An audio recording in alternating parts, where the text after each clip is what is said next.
Buenas noches a todas y a todos ustedes. A nombre del Colegio Mexicano de Medicina Crítica, les doy la más cordial bienvenida para esta sesión estatutaria de abril, correspondiente a un tema muy importante que es lo relacionado a imagen diagnóstica en COVID-19. Como todos ustedes lo saben muy bien, estamos viviendo una pandemia que está impactando a nivel global y que, bueno, en este caso los intensivistas tenemos mucho trabajo, mucho que ver, dado que somos parte de esta cadena de abordaje y manejo transdisciplinario. Los pacientes graves que desarrollan, por desgracia, esta entidad van a ir a ser atendidos en las unidades de medicina intensiva y, por lo tanto, nuestro trabajo, como les comentaba, es fundamental para asegurar la mejor evolución de nuestros pacientes. En ese sentido, el Colegio Mexicano de Medicina Crítica, desde el inicio de este problema a nivel global, ha tomado acciones y medidas que han sido torales y fundamentales, no solamente en la difusión del conocimiento, sino en el desarrollo de herramientas que van a hacer más fácil y más homogénea la atención de nuestros pacientes. Dentro de esto quiero resaltar el trabajo que ha hecho toda la mesa directiva de nuestro colegio, dirigida por el doctor Jorge Rosendo Sánchez, en el sentido de estar siempre a la vanguardia con propuestas muy novedosas. Y bueno, parte de esto, además de la guía que ya les comentaba, es todo lo que han venido ustedes conociendo relacionado a este intenso trabajo y que pueden ver claramente en nuestra página, así como en el mensaje, no nada más de nuestro presidente, sino de un gran número de intensivistas que estamos ahorita todos unidos para un solo objetivo. Dentro de esto, la imagen diagnóstica en COVID-19 es uno de los aspectos fundamentales en el diagnóstico y en el seguimiento de los pacientes. Por esto mismo seleccionamos este tema de gran actualidad para que sea tratado durante esta sesión estatutaria de abril. Todo iba muy bien hasta el 31 de diciembre del 2019, cuando se dio a conocer que en China iniciaba el brote de una nueva enfermedad respiratoria grave, que ahora ya la tenemos bien catalogada, secundaria a un coronavirus, el SARS-CoV-2, y la enfermedad posteriormente se le dio el nombre de COVID-19. Lo que ven aquí en esta imagen tan colorida, pues es el virus, este virus SARS-CoV-2, del cual día a día hemos aprendido más, no solamente en sus características virológicas y de función molecular, sino también en el impacto que tiene en un gran número de órganos, de sistemas, en la microcirculación, en la función endotelial y en especial en la función pulmonar, que es algo que atañe directamente al intensivista, a los neumólogos y a otros especialistas, sin olvidar que a pesar de que el pulmón es uno de los órganos de choque primarios, esta enfermedad es una enfermedad multisistémica.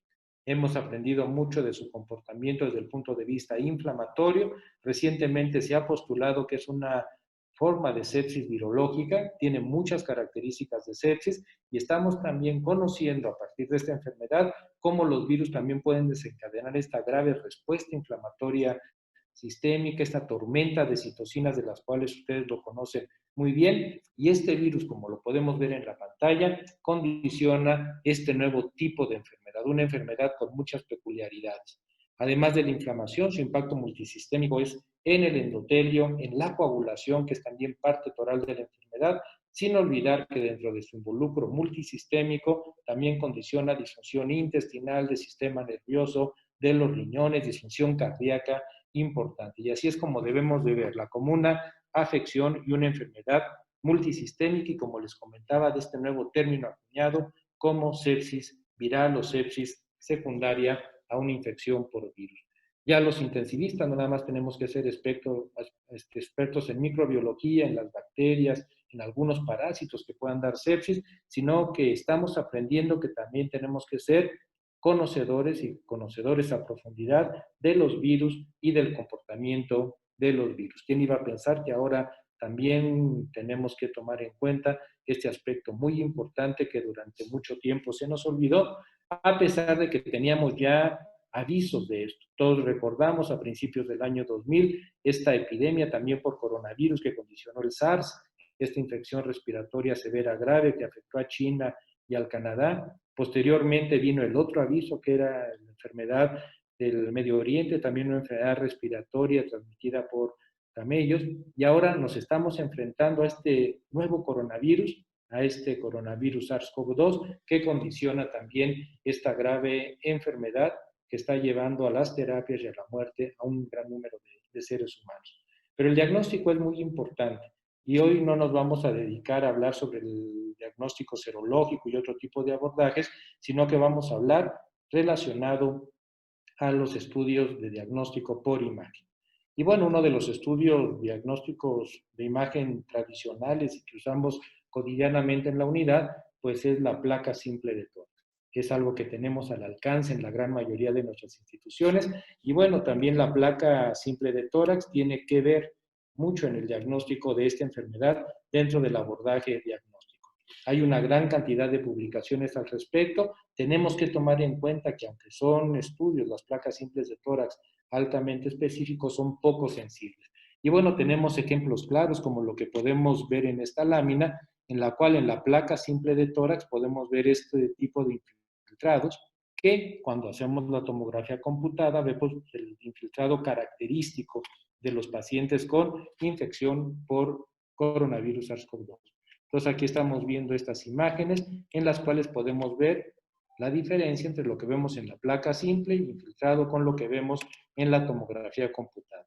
Esta radiografía simple, si no la vemos con detenimiento, podría pasar entre comillas entre normal, pero bueno, vemos que tiene algunos pequeños infiltrados aquí en la base, si la vemos con detenimiento, por eso las placas tienen que verse detenidamente. Y bueno, en la tomografía computada vemos ya estos graves infiltrados, muy característicos, subpleurales y con este patrón de crazy pelling que es muy puntual en el paciente que tiene esta infección.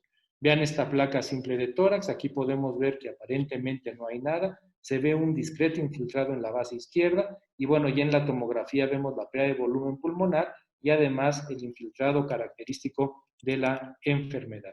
Y bueno, también podemos ver ya otro tipo de imágenes, densidades subpleurales, como la podemos ver aquí en la placa, y bueno, en la tomografía computada vemos lo extenso de la infección. De esta manera, las placas simples de tórax, aunque son lo que hacemos todos los días de primer contacto en la gran mayoría de nuestras instituciones, bueno, hay que tomarla con cautela. Podemos ver imágenes no muy características, pero bueno, esto con la sospecha clínica y junto con la tomografía nos debe hacer llevar al diagnóstico por imagen de esta infección, como podemos ver aquí en estas placas de tórax, pequeñas imágenes triangulares muy subpleurales o imágenes ya de infiltrados más diseminados en los campos pulmonares. Para tratar de este tema relacionado a las placas simples de tórax, el doctor Martín de Jesús Sánchez Zúñiga, jefe de la terapia intensiva de ortopedia del Instituto Nacional de Rehabilitación, nos hablará más a profundidad durante el desarrollo de este simposio. El ultrasonido llegó para quedarse en las unidades de medicina intensiva y la aplicación, el uso del ultrasonido para el abordaje de estos pacientes, pues no podía quedar atrás. Ya conocemos a la perfección la importancia que tiene el ultrasonido para el diagnóstico de la enfermedad y recientemente se ha postulado que es el estudio inicial, el estudio de escrutinio que tenemos que desarrollar e implementar en el servicio de urgencias o en el servicio de medicina intensiva. Están bien desarrollados los protocolos de seguridad, preferentemente hay que utilizar transductores lineales, podemos también utilizar transductores convexos en la evaluación de nuestro paciente y con dispositivos pequeños para ver la imagen. La mayoría de los autores recomiendan no meter grandes máquinas de ultrasonido a los servicios de urgencias o terapia por el riesgo de contaminación y porque es más difícil su sanitación. Pero bueno, esto es lo que vemos nosotros en las recomendaciones, pero bueno, independientemente de lo que tengamos en las instituciones, tenemos que hacer ultrasonidos pulmonares, nos ayuda al diagnóstico y al seguimiento de la enfermedad y están bien establecidas ya las reglas del juego en relación a las diferentes ventanas que tenemos que hacer y las imágenes que vamos a observar. Vean ustedes aquí las diferentes imágenes que podemos ver en ultrasonido, pleuras engrosadas, tenemos también cambios en el patrón parenquimatoso a nivel pulmonar y vemos también estos signos de líneas B delgadas, líneas B gruesas y cambios en el parénquima pulmonar. Quienes más tienen experiencia en el desarrollo y en la realización de ultrasonido pulmonar son, además de los colegas chinos, los colegas italianos y los españoles, y este trabajo de un grupo italiano que ha estado estudiando mucho el ultrasonido pulmonar, bueno, nos dicta perfectamente bien las diferentes ventanas de insonación y como pueden ver en la lámina, los diferentes patrones ultrasonográficos. Desde un patrón ultrasonográfico normal que ven aquí en pulmones que no tienen grave afección por el virus y no hay infiltrados de afección intersticial, vemos cómo conforme va avanzando la enfermedad, aquí podemos ver ya la tomografía infiltrados subpleurales y aquí podemos ver estos cambios en el parénquima pulmonar con una mayor cantidad de líneas B. Conforme el infiltrado se va acentuando, como podemos ver en esa tomografía, va cambiando la densidad de la imagen ultrasonográfica, vemos pulmones blancos, líneas B gruesas, en lo que se ha llamado el signo de la cascada, y bueno, ya cuando hay condensación pulmonar en fases muy avanzadas, como lo podemos ver en esta imagen, bueno, vemos la imagen de condensación. Entonces, esto ya está bien estudiado y tenemos los patrones ultrasonográficos que tenemos que seguir y buscar nosotros en cada uno de nuestros pacientes, uno para el diagnóstico, como les comentaba previamente, para el seguimiento. Y también los médicos italianos han desarrollado algoritmos que nos ayudan, uno, a discriminar el tipo de pacientes y también a tomar las decisiones tanto de dejarlo internado, en qué área del hospital lo vamos a dejar internado, en la terapia, en las salas de observación especialmente desarrolladas para estos pacientes, o bueno, una vez que se intuban en pacientes con lesión pulmonar grave, cuál es la mejor estrategia y el seguimiento de la estrategia ventilatoria. Entonces ya son patrones que conocemos bien. Y para hablarnos de ultrasonido, el doctor Mauricio Tapia, él es urgenciólogo y es intensivista, nos va a hablar lo relacionado a lo más reciente en relación al ultrasonido en los pacientes con COVID. Y bueno, diferentes centros también están apoyando esto de que el ultrasonido es parte fundamental en el diagnóstico y en la evaluación de los pacientes, como podemos ver en esta editorial de colegas asiáticos en las cuales hablan de que menos estetoscopio y más ultrasonido en COVID-19, de lo cual todos ustedes seguramente están de acuerdo, y cómo el uso del ultrasonido incrementa y eficientiza la seguridad de quienes atendemos a estos pacientes. La tomografía computada es otro de los elementos diagnósticos fundamentales en los pacientes con esta infección. No podemos nosotros conceptualizar un paciente con COVID-19 sin que le hagamos nosotros una tomografía computada. Claro, una vez que lo evaluamos clínicamente, hacemos una placa simple, un ultrasonido, pero con la tomografía vamos a ver la imagen fina de la enfermedad. Desde pequeños infiltrados subpleurales, como ven aquí, hasta como el incremento cada vez más acentuado de estos infiltrados, muy característicamente, como les comentaba, subpleurales, conforme la enfermedad va progresando. Y ya todos sabemos esta progresión de la forma L a la forma H, que habla o tipo 1, tipo 2 del COVID con afección pulmonar, en la cual la inflamación, la carga viral, el endotipo del paciente van a ser los responsables de los patrones evolutivos y de las características tomográficas. Y podemos ver estos graves infiltrados, como pueden ver ustedes, y ya muchos de ustedes lo han visto, lo han manejado con sus pacientes, y bueno, la fineza diagnóstica y de las características intersticiales y alveolares parenquimatosas de nuestros pacientes, lo podemos evaluar con la tomografía. Hasta que vemos estas formas extremadamente graves ya de pacientes con involucro pulmonar, esta es una forma tipo 2, una forma H muy grave, con grandes condensaciones y también con infiltrado intersticial en otros segmentos pulmonares, dejando áreas muy pequeñas de una adecuada aireación. Entonces la tomografía llegó para quedarse, es algo muy importante, y en lo relacionado a la tomografía nos va a hablar al respecto un conocido de todos ustedes, el doctor Enrique Monares, un médico muy estudioso, intensivista muy estudioso, entre otras cosas, de la función pulmonar y de las estrategias ventilatorias en diferentes escenarios. Y bueno, el doctor Monares nos va a hablar de estas manifestaciones tomográficas del COVID-19. Bueno, si quieren profundizar más en el estudio de las imágenes tomográficas y radiográficas, ya la Asociación Americana de Radiología ha publicado sus recomendaciones respecto a la evaluación de estos estudios. Algo que no podemos dejar de hacer los intensivistas, y más en este escenario, es la ecocardiografía. La ecocardiografía también es parte fundamental de la evaluación de nuestros pacientes. Uno, por el involucro cardíaco directo que puede haber en COVID-19, que es muy importante y que afecta a un buen número de pacientes, y sobre todo por la hipertensión pulmonar y lo relacionado a la falla ventricular derecha, que cada vez aprendemos más que se presenta en esta entidad. Y bueno, hay una buena cantidad de publicaciones en las cuales la ecocardiografía no solamente nos va a servir de diagnóstico, sino también nos va a servir para guiar el tratamiento, no nada más pulmonar, sino cardiodinámico de los pacientes con COVID-19. Y ustedes pueden ver que hay varias funciones que estamos evaluando. Si hay una función cardíaca hiperdinámica, si hay cardiomiopatía de estrés que puede presentarse en pacientes con COVID-19, cómo está la presión pulmonar y la función derecha, o si hay disfunción miocárdica global.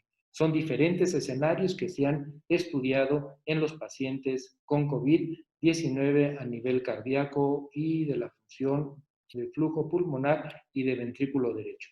Y para hablarnos de esto tenemos también a un conocido de todos ustedes, que es un cardiointensivista muy importante, hemodinamista y ecocardiografista, que es el doctor Miguel Ayala, y él les va a hablar de aspectos puntuales relacionados a la ecocardiografía en esta infección como abordaje tanto diagnóstico como de seguimiento. Y para terminar el simposio vamos a hablar de un tema también toral, del que cada vez aprendemos más.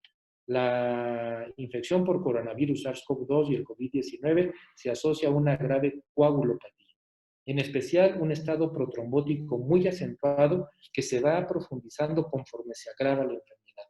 Y cada vez más aprendemos de esto, de la enfermedad tromboembólica venosa secundaria a COVID.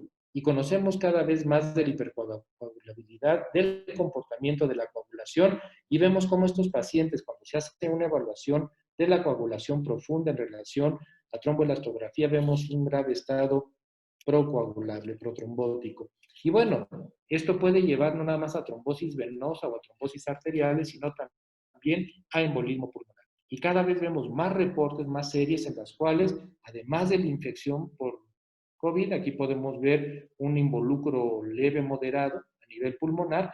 Vean ustedes el proceso tromboembólico que presentó el paciente. Entonces, esto es algo también de suma importancia que debemos de conocer como intensivista, no nada más los esquemas de anticoagulación, sino la imagen de esta entidad, de la embolia pulmonar asociada a COVID, una entidad sui generis y diferente a otros estados tromboembólicos, diferente en el sentido de la génesis y el comportamiento en relación a este estado inflamatorio protrombótico muy intenso. Y para hablarnos de esto, un estudioso de la embolia pulmonar, el doctor Mateo Porras, que él trabaja en Canadá, nos va a hablar sobre esta entidad tan importante para finalizar el simposio de la embolia pulmonar asociada a COVID. De esta manera y en resumen, en este simposio, auspiciado por el Colegio Mexicano de Medicina Crítica, el doctor Jorge Sánchez, nuestro presidente, y su mesa directiva, vamos a hacer un vuelo en relación a la imagen diagnóstica, desde la radiología simple de tórax, la ultrasonografía, la tomografía axial computada, la ecocardiografía y la trombosis venosa y embolismo pulmonar. Estoy seguro que con lo que aprendamos en esta noche vamos a eficientar la calidad de atención y en especial la seguridad con la que atendemos a nuestros pacientes. De esta manera, el Colegio Mexicano de Medicina Crítica se mantiene a la vanguardia en relación a la difusión del conocimiento. Doctor Miguel Ayala León, soy especialista en medicina interna cardiología, con alta especialidad en terapia intensiva cardiológica y ecocardiografía avanzada.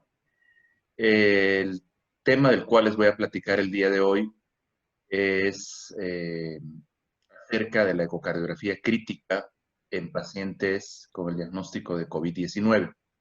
Agradezco la invitación al presidente del Colegio de Medicina Crítica, al comité del Colegio de Medicina Crítica encargado de todos estos webinars que se están llevando a cabo, sobre todo en el contexto de este continuo aprendizaje en esta enfermedad que vamos conociendo cada día un poco más. Primero, empezar con esta diapositiva, en la cual nosotros podemos observar cómo en el hospital de Wuhan, durante la pandemia con COVID-19, se utilizó la ecocardiografía como una herramienta a través de la cual nosotros podemos y vamos a entender un poco más la afección cardiovascular de esta enfermedad. La idea de la ecocardiografía de esta plática no es hablar de las medidas de protección que tenemos que tener durante el estudio ecocardiográfico, no voy a hablar de cómo tenemos que hacer la limpieza ecocardiográfica de los dispositivos que estamos utilizando. Me voy a centrar en que el paciente ya está ingresado a un área COVID, es un paciente con diagnóstico con COVID moderado, con COVID severo, a través de la cual nosotros tenemos que utilizar herramientas para entender la gran gama de complicaciones más allá de las pulmonares que produce esta enfermedad. Lo que sí es importante es que tengamos un equipo destinado dentro del área COVID que se dedique exclusivamente a este tipo de pacientes. Podemos utilizar equipos de alta gama, como la que pueden observar ahí, o podemos utilizar equipos en los cuales yo pueda hacer una ultrasonografía cardíaca dirigida como respuesta a la extensión de la evaluación del examen físico del paciente, ¿no? Como lo hacemos con el POCUS, buscando una respuesta. Entonces, ya se hizo, ya se utilizó. En este trabajo se presentan varios casos clínicos a través de los cuales con el POCUS se logra hacer el diagnóstico y cambiar el manejo. Es importante entender que nosotros en este tipo de pacientes, cuando hacemos la ecocardiografía crítica o hacemos el POCUS, ¿no? Dirigido, tenemos que buscar una respuesta al problema que tenemos con el paciente para tener una norma terapéutica. Nosotros en este tipo de pacientes no podemos hacer un estudio ecocardiográfico detallado, no podemos hacer un estudio ecocardiográfico en el cual tratemos de tener todas las mediciones, todas las variables. Aquí nosotros tenemos que buscar qué está sucediendo, qué se está afectando para tener una respuesta terapéutica. Y mi estudio no va a tener una respuesta terapéutica, no vale la pena ser realizado en el paciente por el riesgo de exposición que tenemos con este tipo de pacientes. Obviamente ya en la unidad COVID nosotros estamos protegidos con todo el equipo de protección adecuado, pero de todas maneras la exposición al estar cerca del paciente tiene que ser, un contacto se requiere mínimo de 10 minutos. Por lo tanto, muchas veces no se realizan mediciones y las mediciones se las hacen offline, pero tiene que ser dirigido a tratar de entender cuál es la situación en el paciente que queremos valorar. Publicadas por la Asociación de Ecocardiografía de Estados Unidos, acaba de publicar unas recomendaciones de cómo realizar el POCUS y cuáles son las necesidades del entrenamiento para la ecocardiografía crítica. Tenemos que entender que nosotros tenemos varios conceptos. Tenemos desde el concepto de UAPE, que quiere decir el dispositivo que utilizamos para hacer la valoración de la función cardíaca es una extensión del examen físico. Tenemos el POCUS, es decir, la evaluación cardiológica dirigida al corazón, y tenemos la evaluación cardiológica crítica, donde realizamos otras mediciones en el paciente crítico, como fluidos, gastrocardíaco, ¿no? Y a partir de ahí ya tenemos unos conceptos como el ecocardiograma limitado, ¿no? O un ecocardiograma extenso. En este tipo de pacientes en el COVID, lo que nosotros tenemos que utilizar es un ecocardiograma dirigido cardíaco, o tenemos que hacer un ecocardiograma crítico para tener una respuesta a lo que nosotros estamos buscando. Las guías que se publicaron en el JAMA acerca de el planteamiento de cómo realizar el manejo en los pacientes con coronavirus en la terapia intensiva, como les menciona de nuevo, lo que estoy haciendo es ecocardiografía crítica a ese paciente que ya tenemos en la terapia intensiva. Cuando el paciente ingresa a la terapia intensiva, muy aparte del manejo del soporte ventilatorio que tenemos que dar, se menciona también una parte importante. Este paciente tiene una respuesta inflamatoria sistémica, ese paciente tiene una respuesta vasodilatatoria. Este paciente necesita que yo tenga un manejo del volumen, una reanimación con líquidos adecuada en los pacientes en que tienen hipovolemia. Necesito valorar cómo está la respuesta a la precarga, la respuesta a volumen. Necesito hacer ecocardiografía para decidir si este paciente necesita vasopresores o en todo caso necesita un soporte inotrópico. Y esta respuesta, esta decisión entre si solamente son vasopresores o debo de utilizar inotrópicos, lo voy a realizar a través de la ecocardiografía dirigida a nivel cardíaco o una ecocardiografía crítica que busque una respuesta. Entonces, el planteamiento es, no voy a entrar en este tema a valorar cómo tenemos la utilidad nosotros de la ecocardiografía crítica para la respuesta a volumen. Lo que yo quiero entender aquí es qué sucede en los pacientes con COVID a nivel cardíaco, que yo puedo utilizar la ecocardiografía dirigida para dar un tratamiento adecuado diferente. En este aprendizaje continuo que estamos teniendo con el coronavirus, vemos que existen múltiples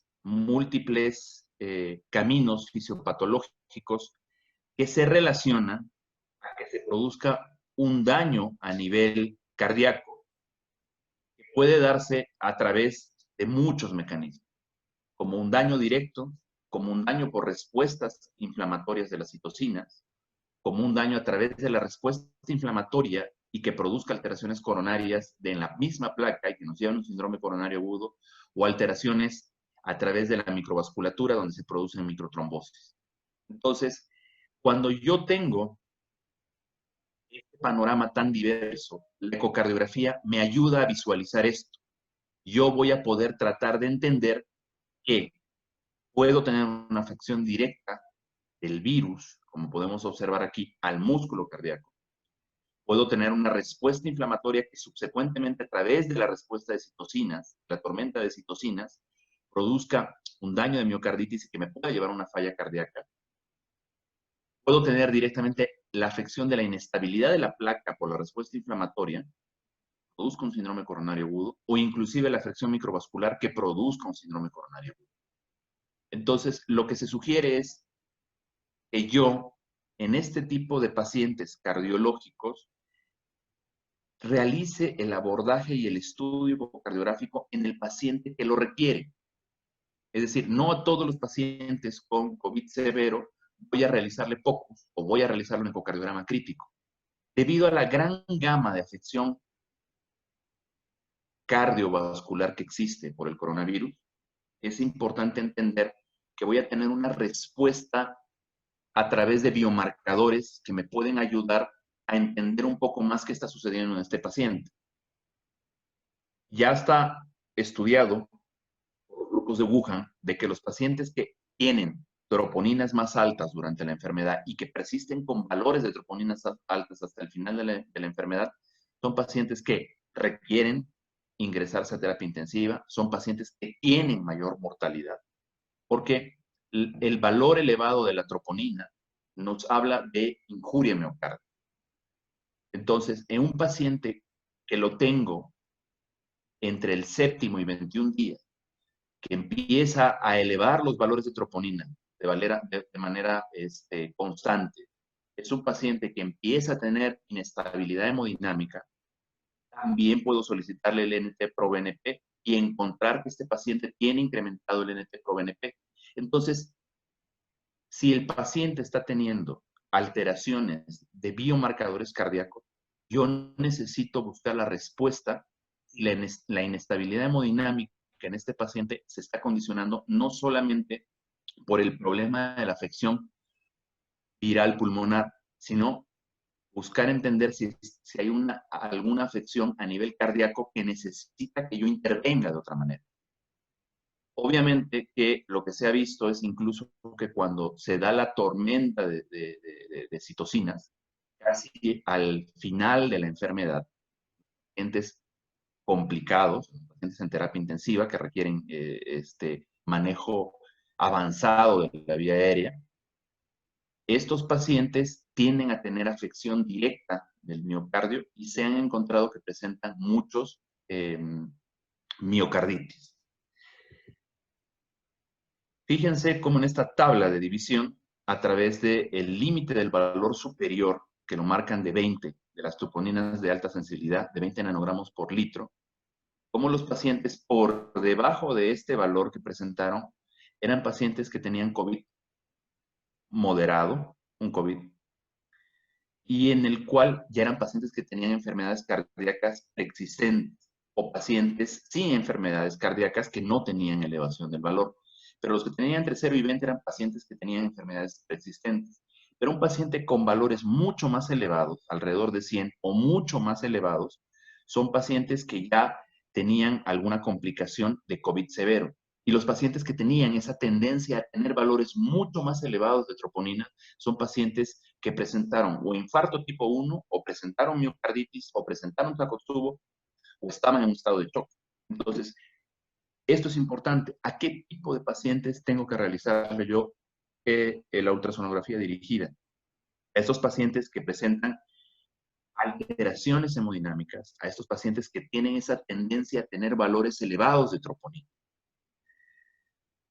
Dentro de los fenotipos cardiovasculares que se presentan, en este trabajo nos habla de la cantidad de afección cardiovascular y las diferentes presentaciones que puede tener el COVID. Puedo tener pacientes que se presenten con un infarto elevado del ST, pacientes en choque cardiogénico, descompensación cardíaca. No voy a entrar a fenotipar esto, simplemente pongo esta diapositiva porque ¿cómo yo llego a hacer esta diferenciación? Obviamente el infarto con elevación del ST, ya que tengo las características, si tengo un paciente que está presentando alteraciones con elevación de la troponina, tendré que realizar un electrocardiograma. Está reportado que están existiendo muchos pacientes con casi el 50% en la última revisión que se hizo en el New England, que presentaban infarto con elevación del ST sin alteraciones en las arterias epicárdicas. Era infarto con arterias normales, probablemente relacionado a la microtrombosis. Pero con el paciente crítico, ventilado en modalidades ventilatorias que no puedo trasladar, para mí es importante entender si esa inestabilidad hemodinámica, si esa elevación del ST está produciendo una repercusión en la función del ventrículo. Si ese paciente en choque cardiogénico es un choque cardiogénico por disfunción sistólica del ventrículo derecho, es un choque cardiogénico por disfunción sistólica del ventrículo izquierdo, es un choque cardiogénico por tromboembolia pulmonar, necesito comprender esto. Fíjense cómo ya en este trabajo presentado por Ruam, donde él menciona que alrededor del 7 al 33% de los pacientes que fallecieron en Wuhan, en ese análisis de 150 pacientes, 7 a 33% de ellos presentaron choque cardiogénico. Entonces, es una variable que nosotros tenemos que entender, que ya conocemos, que ya está delineado que cuando un paciente presenta inestabilidad hemodinámica, yo tengo que fenotipar el choque. Puedo estar ante un choque séptico, puedo estar hasta un choque tromboembolia pulmonar, puedo estar por un choque por disfunción del ventrículo izquierdo. Necesito la herramienta como la ecocardiografía, el POCUS dirigido hacia el ventrículo, dirigido hacia el corazón, para yo entender cuál es el mecanismo y en base a eso tener una respuesta terapéutica de este tipo de pacientes. Entonces, el choque cardiogénico, ese choque por disfunción sistólica del ventrículo izquierdo, ¿no?, se presenta hasta en el 33% como responsable de las muertes de este tipo de pacientes. Por lo tanto, sabemos que la ecocardiografía nos ayuda en el manejo del choque cardiogénico. Por lo tanto, tendré que identificar a través de la ecocardiografía cuál es el mecanismo del choque cardiogénico que se está presentando, o primero entender el choque si realmente es cardiogénico, pero quiero que tengamos en mente de que hasta un 33% de los pacientes COVID hacen choque cardiogénico, ¿no? Sobre todo, como les mencioné, que en la fase tardía de la respuesta inflamatoria, cuando hay la tormenta de citocinas, hay una afección del ventrículo izquierdo, hay una afección global de la función sistólica que produce que este paciente entre en choque cardíaco. Una de las primeras respuestas que se vio en este tipo de pacientes con COVID severo, COVID grave, es lo que se conoce como hiperdinamia del ventrículo izquierdo. La hiperdinamia del ventrículo izquierdo es simplemente durante las primeras fases ya estudiadas de sepsis y durante el inicio de la enfermedad de este tipo de pacientes, una de las respuestas, uno de los fenotipos que yo voy a encontrar en la ultrasonografía dirigida es que tengo un paciente con frecuencias cardíacas elevadas, tengo un paciente con un gasto cardíaco elevado, pero tengo un paciente que tiene un volumen latido disminuido. No se olviden que el gasto cardíaco se compensa a expensas de incrementar la frecuencia cardíaca, pero que el volumen latido ha disminuido porque los pacientes tienen una respuesta inflamatoria sistémica importante de tal manera que el paciente tiene una vasoplegia muy marcada.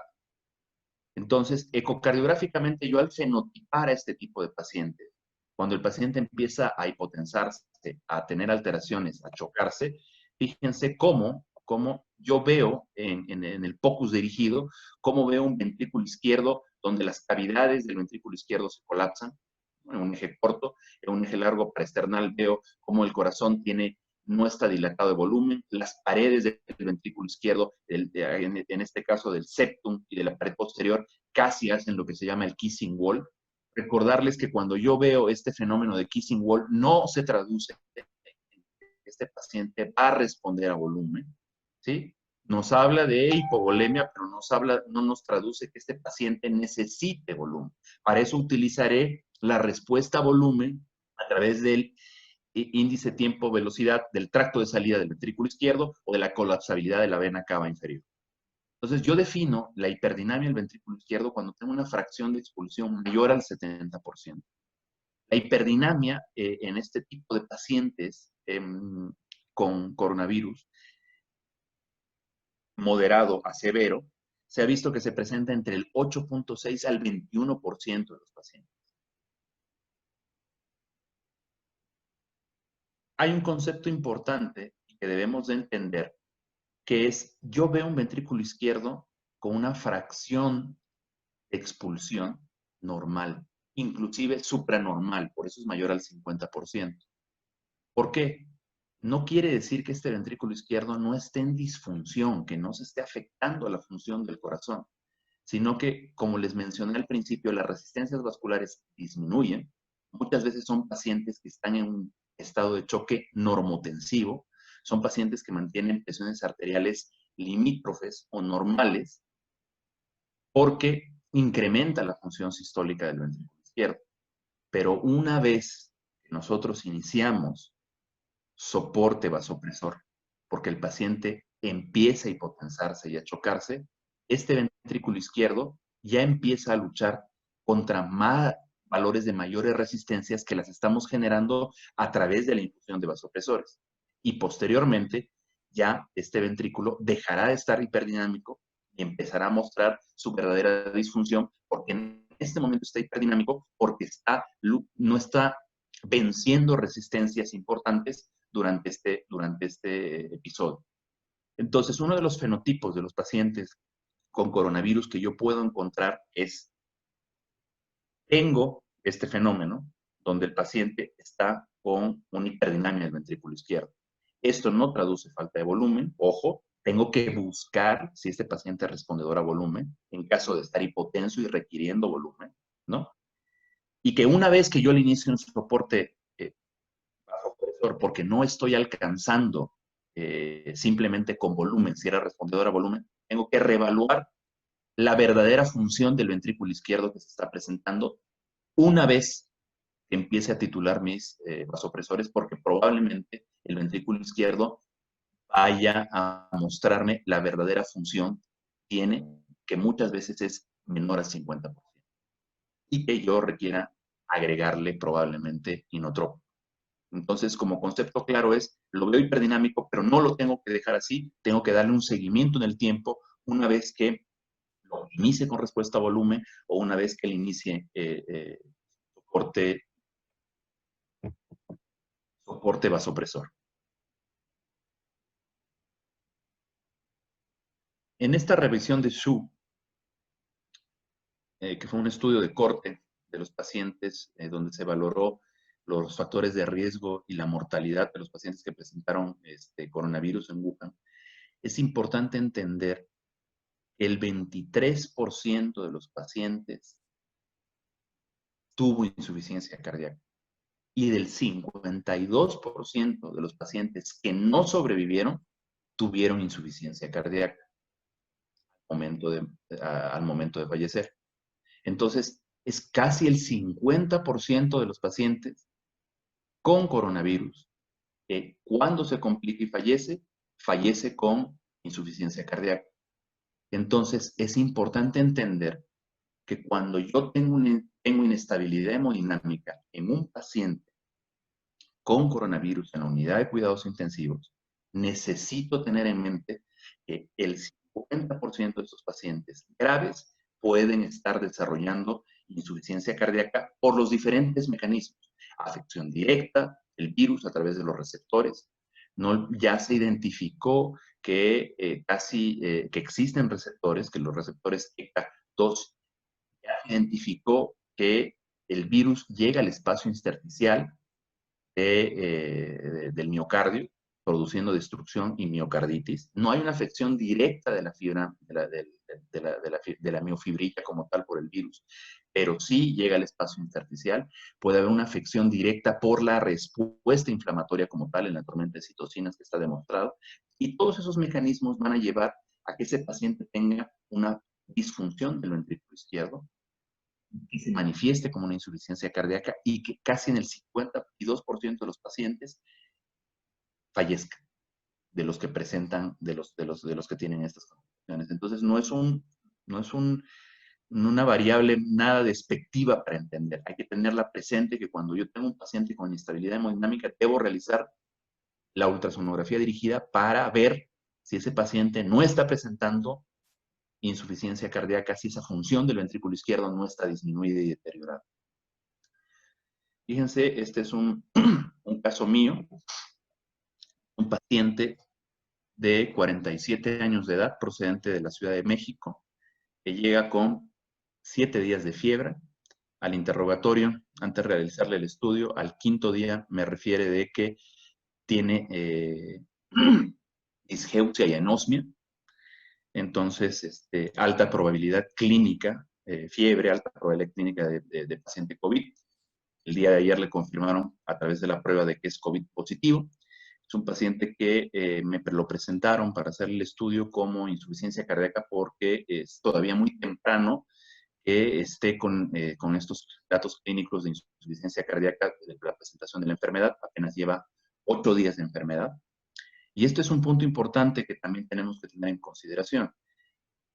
Sí se ha descrito en pacientes con coronavirus que por la afección propia del virus, la presentación de la insuficiencia cardíaca no necesariamente es tardía en la enfermedad. Se puede presentar durante y con el proceso respiratorio. Si bien estamos hablando del POCUS dirigido a los pacientes en una unidad crítica, donde yo lo tengo descompensado y estoy dirigiendo mi respuesta, mi pregunta va a ser, ¿qué voy a hacer con este estudio que estoy realizando?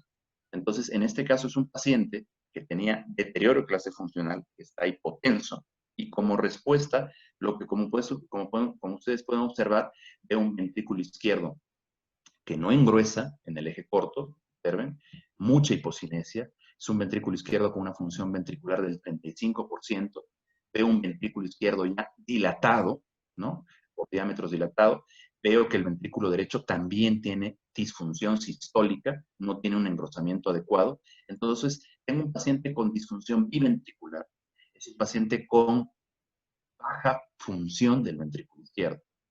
Pero como vamos a ver más adelante, el hecho de que yo tenga una baja función del ventrículo izquierdo, una FEMI menos del 35%, no me traduce bajo gasto. El bajo gasto tengo que verlo a través del volumen latido.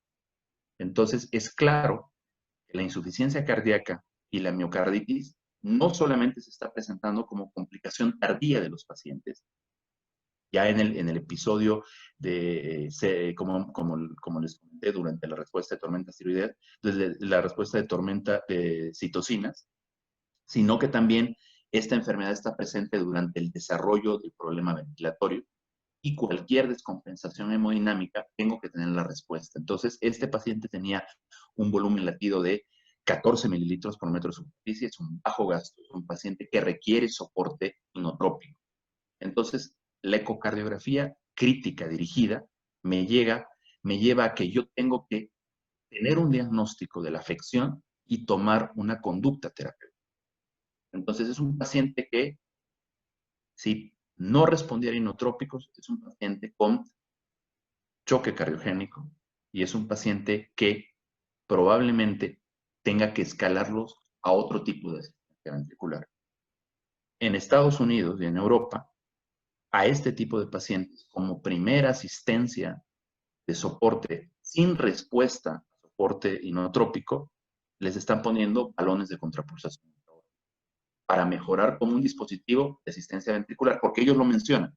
Colocamos el balón de contrapulsación intraórtico porque presenta menos manipulación y menos contacto con el paciente.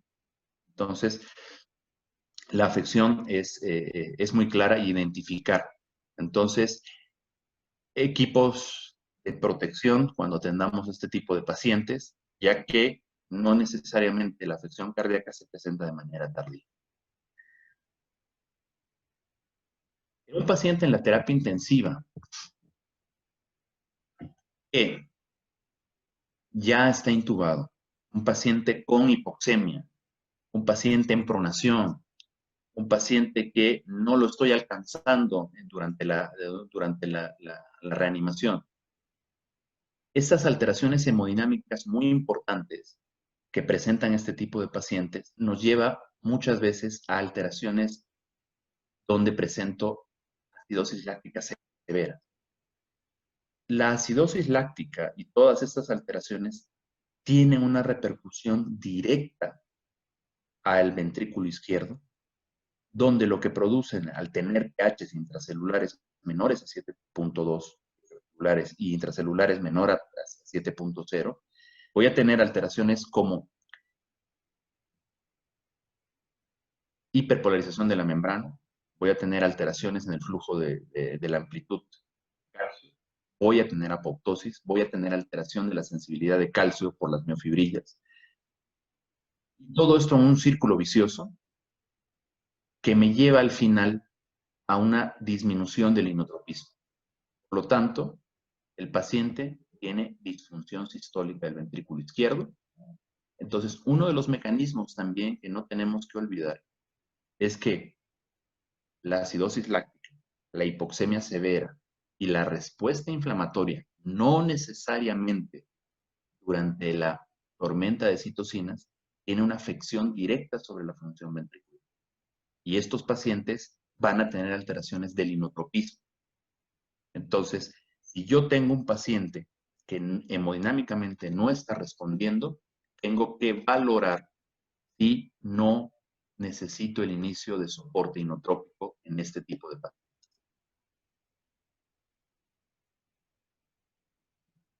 Muchas veces estos pacientes con COVID van a tener ventanas apicales muy difíciles de observar.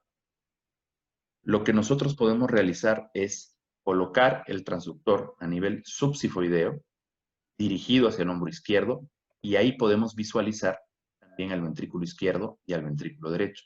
Como pueden observar ustedes, fíjense cómo este ventrículo izquierdo está hipocinético. Obviamente tiene una función disminuida, visual disminuida. No la puedo medir probablemente, pero ya me da una respuesta a la conducta que tengo que realizar. Entonces, ya está descrito a nivel cardíaco el factor de necrosis tumoral alfa y los receptores de necrosis tumoral alfa hacen que el ventrículo izquierdo tenga disfunción sistólica. Y en la tormenta de citocinas que se ha descrito en los pacientes con COVID, la interleucina 6 es una de las importantes en linear, en llevar toda esta respuesta de la tormenta de citocinas, pero también el factor de necrosis tumoral alfa. Hay una afección directa, demostrada, que nos lleva a una disfunción sistólica del ventrículo izquierdo. Entonces, en la fase tardía, en la fase donde el paciente ventilado está ya entrando al 11º, 12º día, con inestabilidad hemodinámica, y tengo una interleucina 6 elevada, tengo el diagnóstico de una tormenta de citocinas, tengo que estar atento a determinar si ese paciente no está teniendo una disfunción sistólica del ventrículo izquierdo que esté repercutiendo, que presente bajo gasto, porque tendré que tomar una decisión terapéutica de darle soporte inotrópico o de escalar la asistencia a este tipo de pacientes. Este es un caso clínico descrito en el JACC, donde llaman la imperfecta tormenta de citocina en un paciente con coronavirus, pero que tenía un dispositivo de asistencia ventricular izquierda. Entonces le llaman la imperfecta porque obviamente no puede haber afección sistólica del ventrículo izquierdo, porque este paciente tiene un dispositivo que cumple la función del ventrículo izquierdo. Pero ¿qué sucedió? Se confirma que este paciente tiene una respuesta a una tormenta de citocinas, pero lo que claudica en este paciente y llega a fallecer como complicación es la función del ventrículo derecho. El ventrículo derecho en este paciente se altera, se dilata, hace disfunción, no responde al soporte inotrópico que se le da y termina falleciendo, pese a que tenía un dispositivo de asistencia ventricular izquierda, que utilizaron para determinar si la tormenta de citocinas estaba afectando a la función sistólica del ventrículo izquierdo y para ver cuánto de soporte, de flujo le daban con el soporte de asistencia ventricular fue a través del POCUS. Hicieron una ultrasonografía dirigida en este paciente para tratar de dar respuesta a las complicaciones que estaban presentando. También es importante entender que sí, efectivamente, al principio de la enfermedad, como probablemente es el caso que les presenté, el caso del paciente que vi, puede existir un daño directo del SARS-CoV-2 al corazón. Fíjense, este es el caso, es un reporte de un paciente con miocarditis fulminante. Lo que me es interesante son las variables ecocardiográficas que se valoraron en este paciente. Cuando el paciente ingresa inestable a la terapia intensiva y se le hace ecocardiografía dirigida, se observa cómo tiene una función sistólica del ventrículo izquierdo alrededor del 35%, que posteriormente, después de los días de admisión, comienza a recuperar, obviamente por el manejo que le dieron, y llega a tener una función casi normal.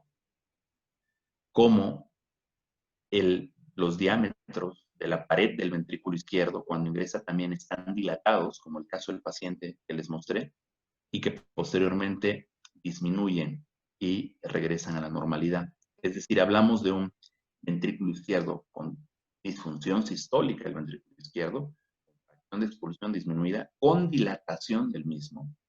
¿Cómo calcularon la presión sistólica de la arteria pulmonar, la cual se encontraba elevada al principio y luego tuvo fluctuaciones durante el internamiento hasta que al final se vuelve normal?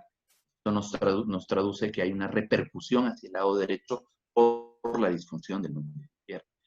Entonces, yo realmente, ecocardiográficamente, en esta revisión del año 2000, en el Journal of the American College of Cardiology, observamos que podemos caracterizar a través de la ecocardiografía para lograr diferenciar si es una miocarditis fulminante o es una miocarditis aguda. Hoy por hoy la resonancia magnética nos ayuda a hacer todo esto, pero recordemos, nosotros tenemos a un paciente crítico en una unidad crítica donde lo que yo necesito es dar una respuesta terapéutica.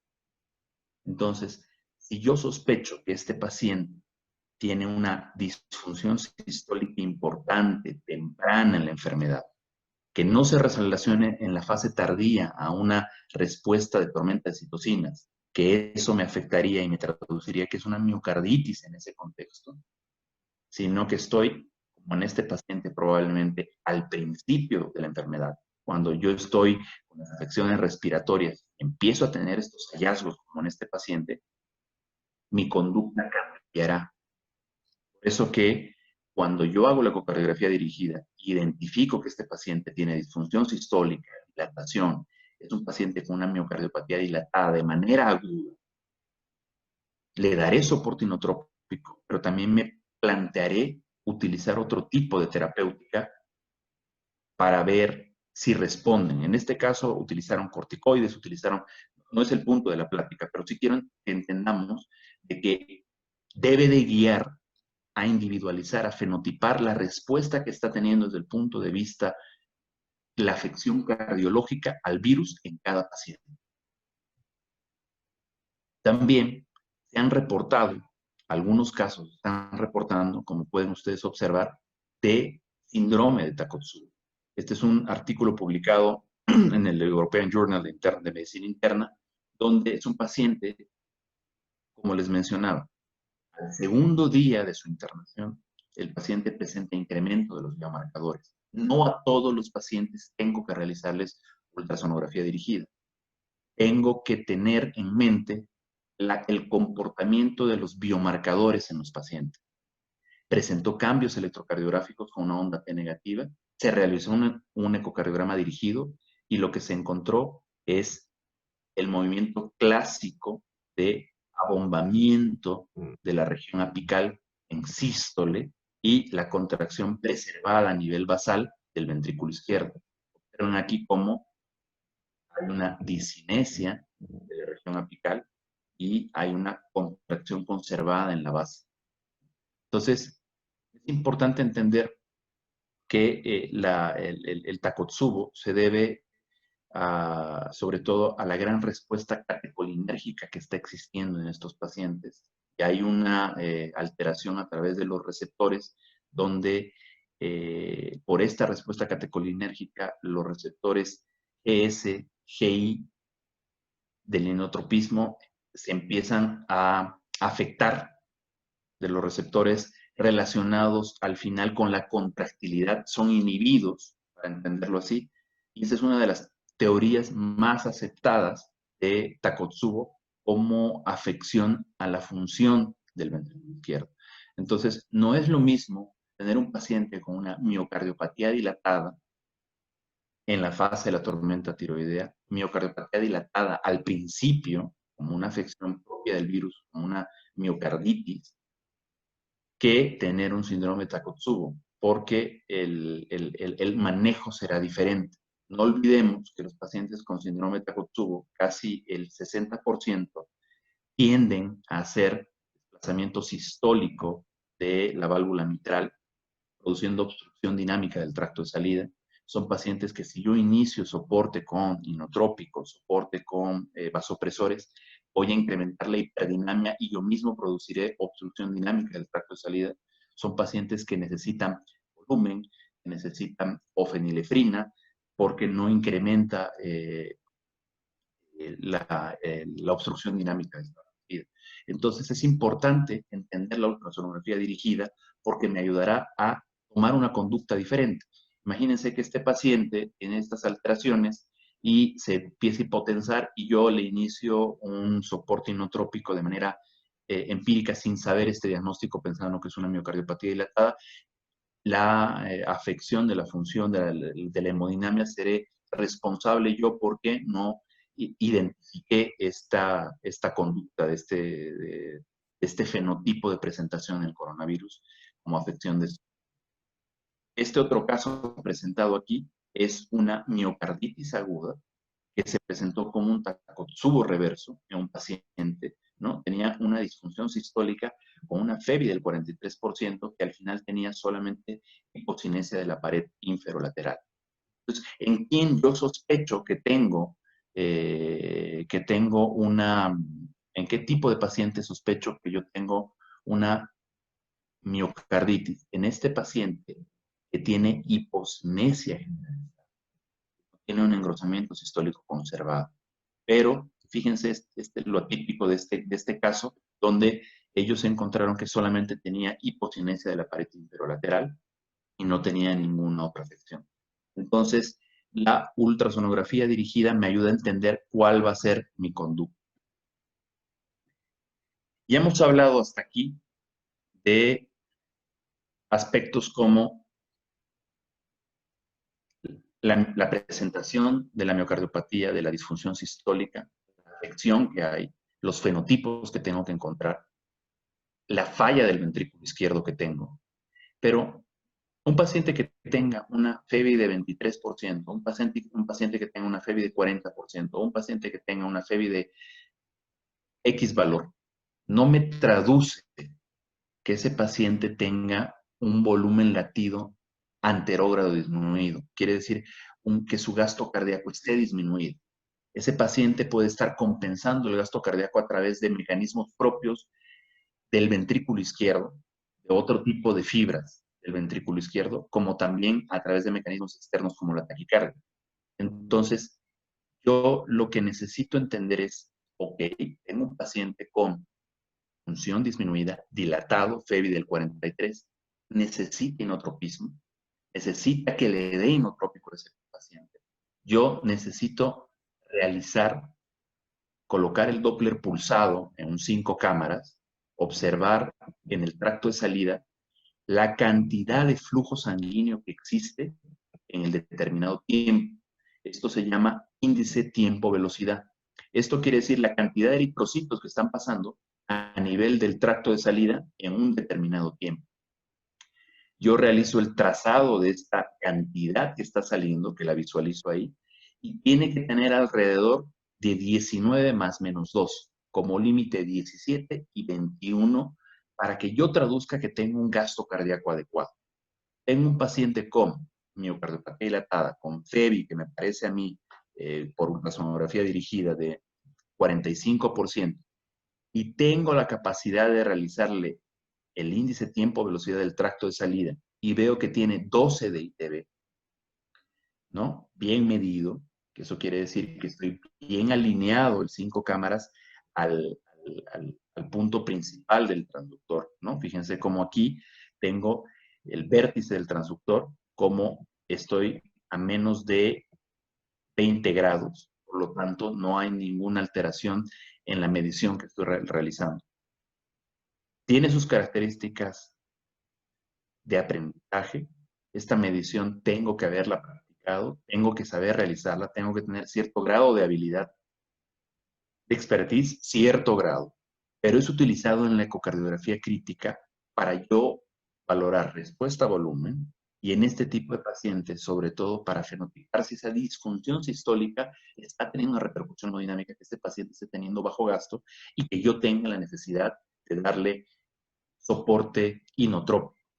O inclusive, puedo tener al paciente con disfunción sistólica del ventrículo izquierdo, que ya tiene soporte inotrópico, que ya está con dosis altas de dobutamina y que a pesar de eso mantengo un ITB por debajo del valor. Entonces, yo sé que ese ventrículo izquierdo y el paciente persiste hipotenso o con requerimiento de vasopresores mucho mayores, tengo que entrar en el planteamiento, el paciente está en necesidad de escalarlo a otro tipo de asistencia que vamos a conversar al final de esta plática. Es decir, yo realizo esto no para quedarme con, ok, tengo bajo gasto, sino tengo bajo gasto, voy a titularle los inotrópicos, llegué a dosis mayores de inotrópicos, sigo con bajo gasto, ¿qué más puedo hacer? ¿Qué más puedo ofrecerle a este paciente? Un trabajo muy interesante donde se mide la variabilidad intraobservador en pacientes con fibrilación auricular, con ritmo sinusal, y lo que es interesante es que no hay gran variabilidad cuando se mide entre dos observadores, ya sea en ritmo sinusal o ya sea en pacientes con fibrilación auricular. Es una de las herramientas que es más reproducible, que es más rápida de aprender en la valoración del gasto cardíaco en los pacientes, para los médicos intensivistas que valoran el gasto cardíaco. Entonces, es una de las herramientas que debemos de utilizar para valorar, no solamente quedarnos en que, porque la función ventricular del ventrículo izquierdo no nos traduce bajo gasto. Tenemos que entender eso. Ya hemos conversado hasta ahora sobre la afección cardiovascular al ventrículo izquierdo, la fenotipificación que tenemos que hacer en este tipo de pacientes y la respuesta y la herramienta útil de la ecocardiografía ante la conducta terapéutica. No olvidar eso. Yo no hago un estudio de un paciente COVID y no voy a tener una respuesta. Yo no voy a hacer estudio de un paciente COVID que mantiene variables de troponinas y BNP adecuadas, que no tienen estabilidad hemodinámica. Tengo que saber elegir mis batallas para lucharlas al lado del paciente. Me toca hablar ahora de lo que es la función ventricular derecha en los pacientes con síndrome de estrés respiratorio agudo. Este paciente intubado con el fenotipo de distrés respiratorio que presenta en la terapia intensiva, muchas veces en pronación y despronación, ya está demostrado por múltiples estudios, sobre todo realizados por el francés Villard, que hasta el 25% de los pacientes con síndrome de distrés respiratorio del adulto presentan falla ventricular derecha, insuficiencia del ventrículo derecho. O sea, un ventrículo derecho tiene manifestaciones y repercusiones hemodinámicas y clínicas de la función del ventrículo.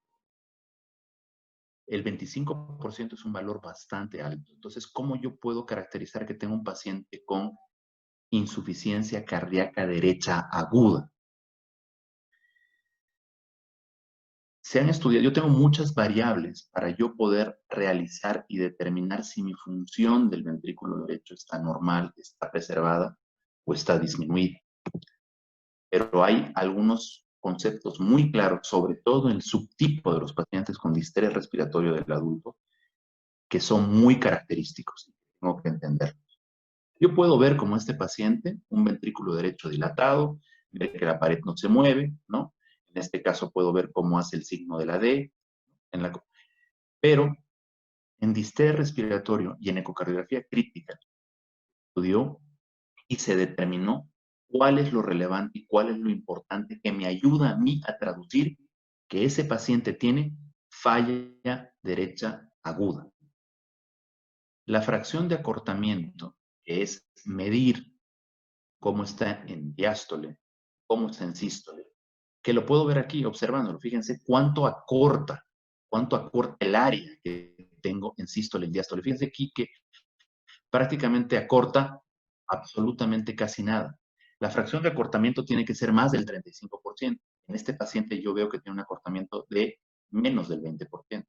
Entonces es una de las variables que me traduce que yo tengo disfunción sistólica del ventrículo derecho. Otra variable importante es la relación entre el ventrículo derecho y el ventrículo izquierdo. ¿Puedo yo estar observando un paciente con un ventrículo derecho grande, dilatado, enorme, y decir, no, pues obviamente está en falla derecha porque está muy dilatado? Pero en pacientes con síndrome de estrés respiratorio del adulto, todas las series estudiadas, y Villar este francés hace mucho de ecocardiografía crítica, no ahora, lo hace casi 20 años, y él determinó en sus investigaciones que la relación basal entre el diámetro del ventrículo derecho y del ventrículo izquierdo tiene que ser menor a 0.6. Cuando es menor a 0.6, hablo que ese paciente tiene un ventrículo derecho que no está en falla derecha aguda. Cuando la relación entre el diámetro basal, que se lo mide debajo de la válvula tricúspide, 1 centímetro, comparado con el otro lado del ventrículo izquierdo, y esta relación de dividir el valor que tengo aquí entre el valor que tengo aquí y está entre mayor a 0.6 y 1, hablo que ese paciente tiene falla aguda del ventrículo derecho. Y otro dato importante para entender esto es ver el movimiento de rebote del septum. Ese movimiento en sístole, fíjense cómo el septum hace un movimiento de rebote hacia el ventrículo izquierdo en sístole. ¿Por qué esto es importante? También eso traduce que el paciente tiene, aquí también lo pueden observar, fíjense cómo en un eje corto, si lo ven bien, el septum al aproximarse hace un efecto de rebote hacia la cavidad izquierda, ¿no? Fíjense bien en la figura de arriba, como esta zona en sístole, en vez de pegarse totalmente al ventrículo derecho, hace como un movimiento de rebote, ¿no? Este bouncing septal en este tipo de pacientes con distrés respiratorio nos traduce una alteración electromecánica. Quiere decir que el ventrículo derecho, el septum, ha perdido esa capacidad contráctil de manera sincrónica y por lo tanto el septum en el ventrículo derecho provee el 60% del gasto cardíaco. Si este septum no se está contrayendo de manera adecuada y lo hace de manera disincrónica, por eso hace ese movimiento septal al final de la sístole rebota, deja de contribuir ese 60%. Entonces, esta es una de las variables más importantes que cuando yo observo que puedo traducir que el paciente tiene insuficiencia cardíaca derecha aguda, traducida por esa alteración electromecánica. Como concepto, entender que la contracción del septum contribuye al 60% del gasto cardíaco del ventrículo derecho. La pared lateral que vemos aquí cómo se contrae y engruesa normalmente solo contribuye al 20-30% de gasto, no hacia el septum.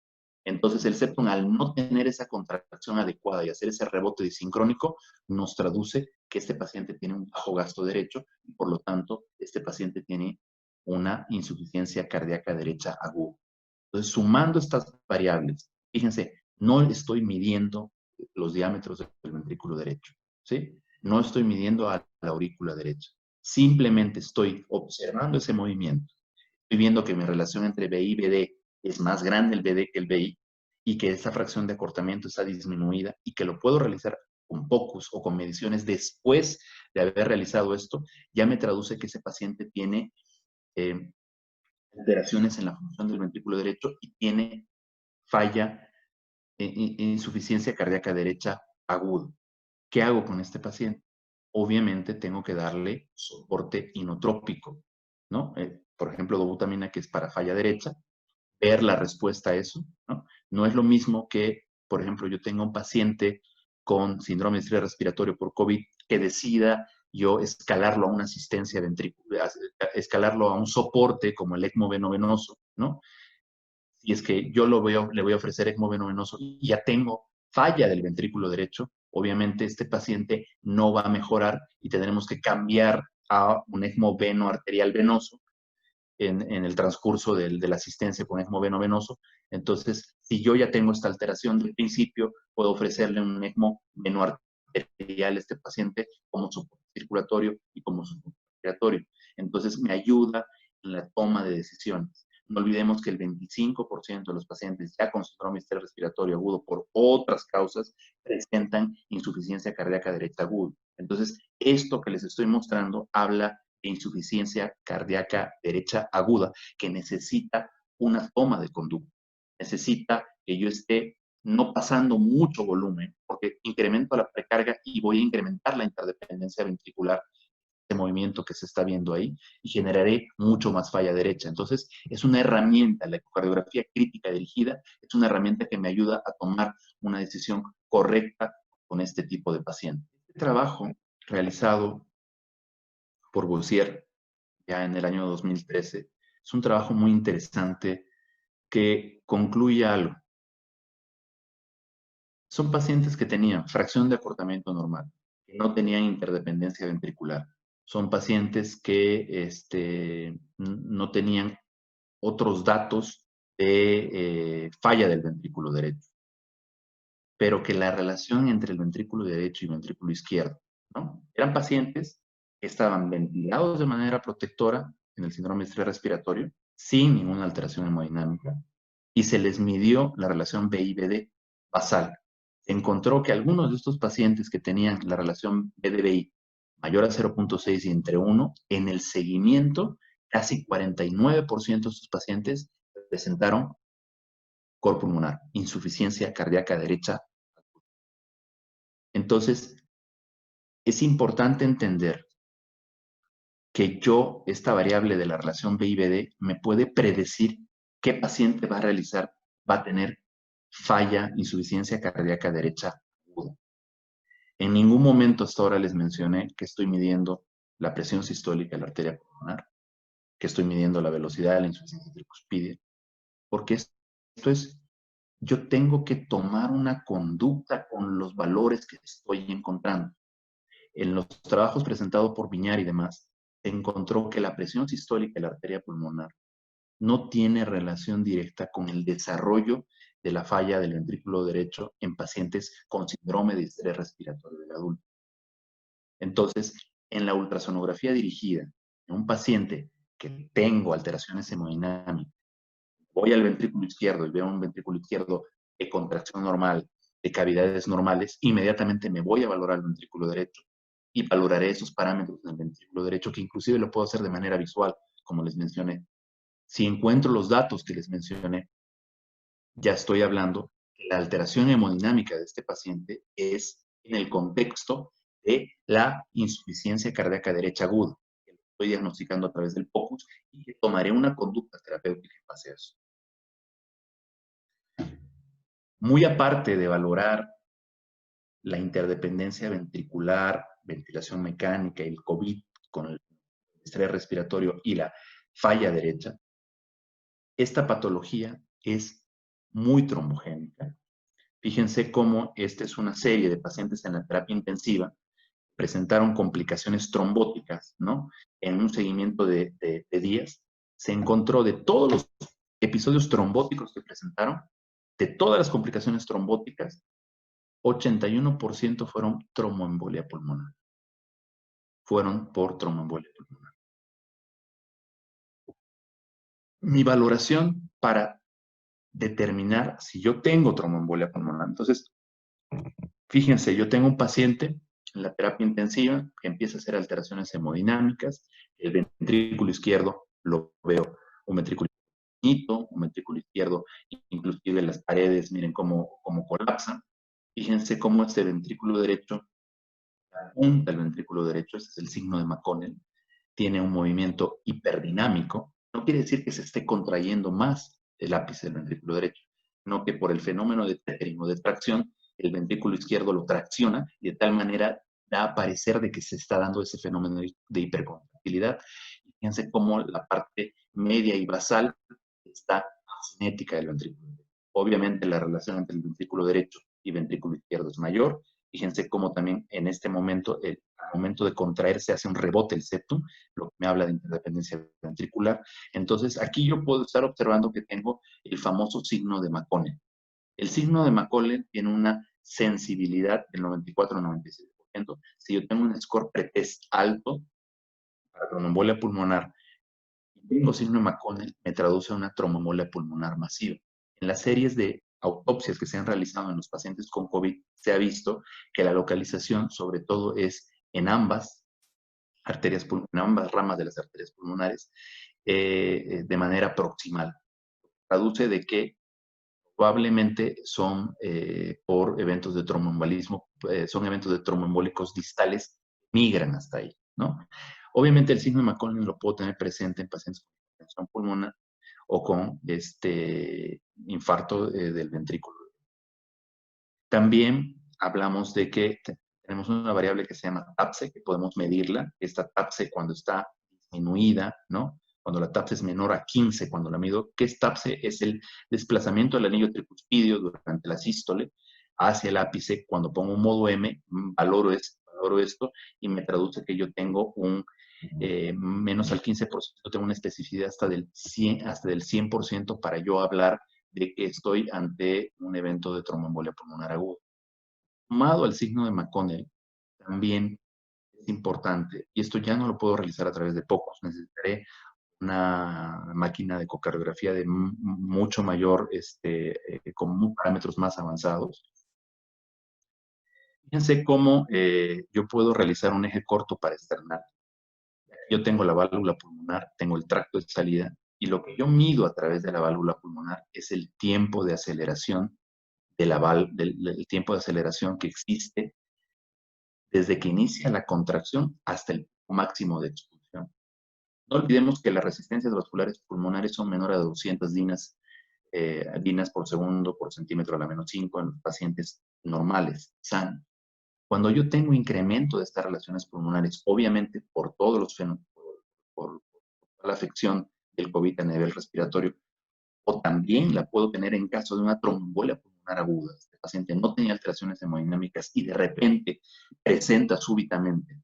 Lo que yo voy a encontrar es que la capacidad, porque no es nada más, el tiempo es el transcurso desde que se abre la válvula hasta que se logra expulsar. En la válvula pulmonar, esta expulsión es una pendiente mucho más caída. ¿Por qué? Porque obviamente no tiene mucha resistencia a la expulsión.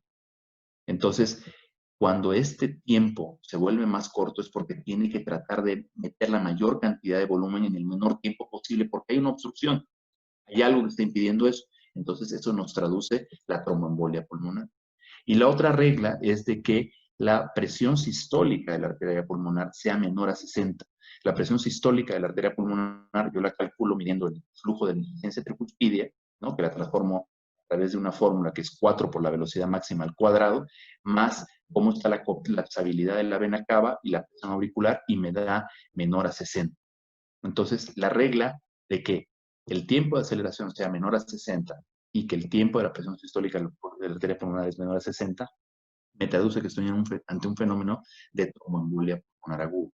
Entonces, no olvidemos que también esta disfunción sistólica del ventrículo derecho de manera aguda no solamente puede estar presente en el paciente en el contexto de tener un síndrome de estrés respiratorio agudo y que presente insuficiencia ventricular derecha en el contexto del estrés respiratorio, sino que también en este tipo de pacientes tengo que estar atento ante este fenómeno de tromboembolia para tomar una conducta. Ahí estamos en continua evolución, hay protocolos de trombonización, incluso por eventos trombóticos menores. Eh, que yo creo que para más adelante vamos a tener muchas respuestas de cómo tomar esta conducta. Entonces, todo lo que he estado hablando hasta ahora nos lleva a tomar decisiones, ¿no? Nos lleva a tomar decisiones y decisiones que muchas veces pueden terminar en proponer algo más invasivo, ¿no? Estamos viendo que es la cantidad de pacientes complicados que presentan miocardiopatía dilatada, como ese paciente que les comenté, tiene 47 años, es un paciente joven. Entonces, la mayoría de pacientes en terapia intensiva con mucha respuesta inflamatoria, acaba de salir una publicación de que habla de que el tipo de HL de receptor antígeno leucocitario, de acuerdo a la distribución fenotípica de es que caracteriza cierto tipo de respuesta inflamatoria. Es por eso que algunos pacientes jóvenes responden de otra manera y otros no. Estamos en plena investigación. Pero al final, la población que nosotros estamos teniendo es una población joven que se le puede ofrecer en el caso de una miocardiopatía dilatada, en el caso de un paciente con falla derecha, ya sin respuesta a tratamiento por la ventilación mecánica, con todos los criterios de la no respuesta, que los estamos evaluando también a través de la ultrasonografía, a través de la ecocardiografía, como respuesta terapéutica. Al final les había comentado es proponerle un dispositivo como el ECMO. Fíjense cómo este es la colocación de ECMOs a nivel de toda Europa, cómo han incrementado, cómo se han logrado colocar hasta el 21 de marzo alrededor de 423 ECMOs desde que empezó la epidemia, cómo ya se han logrado decanular casi 217, es decir, y algunos que fallecieron, pero no es una terapia fallida, es una terapia que para los europeos están llegando inclusive a decanular el 60% de los pacientes. Es una estadística presentada por la ECMO. Incluso fíjense que casi de todos los ECMOs que se están colocando, cierto o menor porcentaje está haciendo ECMO arterial, probablemente en el contexto. Lo que están haciendo los europeos es no están colocando ECMO cuando el paciente está con falla derecha, no están colocando ECMO cuando el paciente está con miocardiopatía dilatada, ¿no? Entonces, estamos en este constante aprendizaje y la ultrasonografía dirigida nos ayuda a eso, a tipificar el tipo que tenemos de paciente y en base a eso darle una respuesta terapéutica. Muchos de los pacientes actualmente con COVID en terapia intensiva están en posesión de prono. Me pueden plantear de que es difícil hacer en posesión de prono las valoraciones que hemos realizado. Pues realmente no hemos hecho muchas medidas hasta ahora, como les he mostrado. Simplemente hemos entendido ciertos conceptos para tomar una respuesta terapéutica. Fíjense cómo el paciente en posición prono puedo colocarlo en posición de nadar, como se dice, con el brazo izquierdo sostenido hacia arriba, y cómo puedo posicionar mi sonda ahí, y a través de ahí realizar la relación entre el ventrículo derecho y el ventrículo izquierdo, ver cómo está la ver el movimiento de la interdependencia ventricular, inclusive puedo realizar el IPV del tracto de salida del ventrículo izquierdo, medir cómo está este índice tiempo-velocidad para hablar de bajo gasto izquierdo, ver cómo está el ventrículo izquierdo, ver si no está dilatado el ventrículo izquierdo, pero todo esto entenderlo en la temporalidad y en el contexto hemodinámico del paciente. No olvidemos que la ecocardiografía crítica no es solamente medición de variables y llegar a un diagnóstico, es entender el proceso fisiopatológico, hemodinámico y tomar una conducta terapéutica en base a eso. Si no, no estoy realizando ecocardiografía crítica. Muchísimas gracias por la invitación. Me despido de ustedes. Buenas tardes. Soy el doctor Mateo Porras Aguilar. Quisiera, antes de empezar mi presentación, agradecer al Consejo Directivo del Colegio Mexicano de Medicina Crítica, al doctor Raúl Carrillo Esper por su amable invitación, honorable invitación a participar en este simposio de abordaje diagnóstico en COVID-19 grave. A mí me toca tomar el tema de complicaciones trombóticas en COVID-19 grave o severo, con un poquito un enfoque en cuanto a la tromboembolia venosa. No tengo ningún conflicto de interés ni ninguna situación financiera que declarar en este momento para esta plática. Los objetivos a tocar en este punto, en estos 15 minutos, es prácticamente tratar de definir, identificar el fenotipo de pacientes con COVID-19 grave que estén a riesgo elevado de desarrollar enfermedad tromboembólica o complicaciones trombóticas. Hablar un poquito de los aspectos epidemiológicos, incidencia y prevalencia, sobre todo en el paciente críticamente enfermo. ¿Qué pacientes y por cuánto tiempo se le puede dar tromboprofilaxis a los pacientes con COVID-19 grave? E inclusive voy a hablar un poquito en las nuevas ideas terapéuticas en pacientes con confirmación diagnóstica objetiva de enfermedad tromboembólica venosa.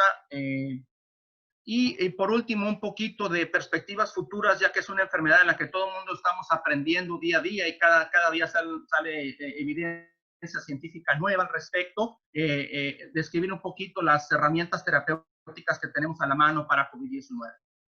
¿Cuál es la definición del fenotipo del paciente con COVID-19 grave o severo, críticamente enfermo, con alto riesgo de enfermedad tromboembólica? Como todos sabemos y estamos aprendiendo, la tormenta citoquímica y la reacción proinflamatoria que el huésped realiza, que el enfermo realiza ante la infección viral con un incremento de la proteína C reactiva, dímero D, que está en boga, elevación de ferritina, trombocitopenia, linfopenia, elevación de ciertas interleucinas, juegan un papel muy importante como factores de riesgo para el desarrollo de la activación de la cascada de coagulación y trombina y el desarrollo de trombosis.